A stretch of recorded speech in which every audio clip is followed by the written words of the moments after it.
Hello. Date ngayon ay October 3rd.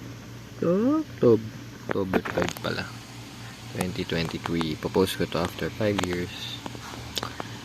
At ngayon, nag-review ako para sa research. Midterm exam namin. Sana pumasa kasi hindi ko alam. Pagbagsak. Goodbye Latin Honors. After 5 years, tatrabaho na ako noon. Ewan ko ano tong YouTube ko. Meron pa ba to? Wala na. So ngayon meron akong 169 subs. Kaka 36k views ko lang. Yes. Pero sa TikTok, around 35,000 followers as of now. Madami naman ang aking mga followers. Kaya salamat sa inyo. Tignan natin after 5 years. Kung buhay pa ako, baka patay na ako.